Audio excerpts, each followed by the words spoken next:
Nearly 1,000 Israeli retired and reservist fighter pilots wrote an open letter calling for the government to prioritize freeing the remaining hostages held in Gaza, even if that meant halting the war against Hamas. An Israeli military official said who signed that document would be dismissed from the Air Force. Here to tell us more is Shirley Sitbon. Hello to you, Shirley.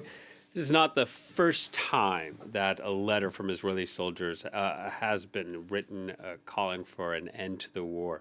But this one was signed by more people, even a former chief of staff. Tell us specifically, what are these pilots saying? Well, they're saying that the war is counterproductive, saying that it's not helping to save Israeli hostages held by Hamas, but on the contrary, is leading to their death because every time that hostages have been released so far was largely, in general part, was when there was an exchange, a deal. And so these people are saying this is a call to go back and to, go by the deal that's there and do an exchange, a swap, stop the bombing. It's useless. They're also saying that it's not weakening Hamas either, because there's been months and months of war, more than 18 months, and yet Hamas is still there. The Israeli army itself believes that it has up to 25,000 fighters. It's still very strong. Some of the tunnels were destroyed, but only a minority, say some of these commanders.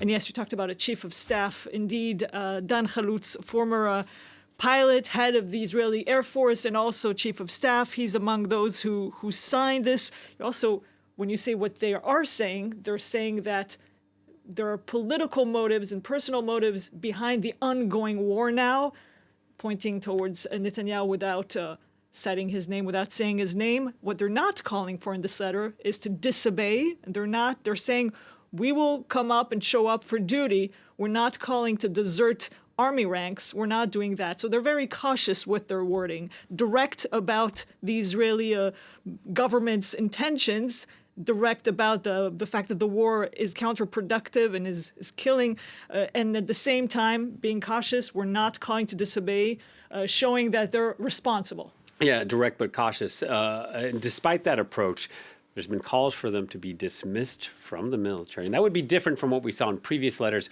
when the pilots returned to duty. Why a different reaction now? Yes, when you look at the pilots, they had a big movement before the war. Some 230 of them at the time did not show up for their service. And that, at the time, it wasn't linked to the war, but linked to the reform of the Israeli judiciary, saying that Israel is becoming an authoritarian country and they were against it. They said it was dangerous. That's why they didn't show up. And at the time, the Air Force convince them to come back.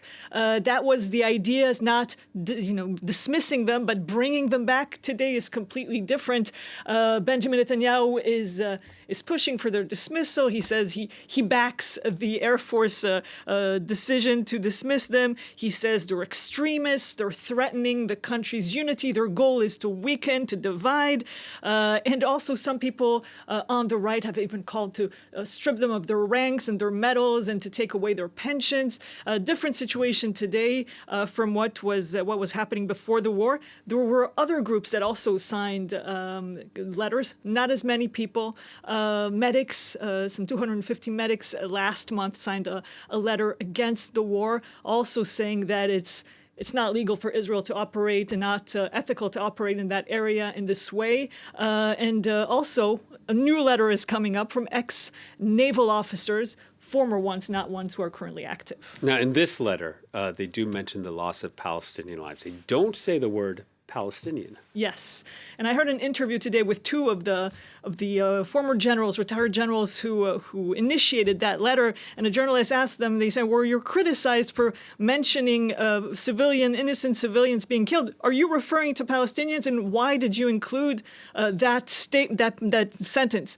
And they were both interviewed at the same time live, and they were like, what do you mean? I mean, do you think it's a good thing that Palestinian civilians are also being killed in this war? Of course, it's negative. And since the war, according to us, is counter-effective, it's killing, is not helping Israel in any way. It's it harms Israel's interests.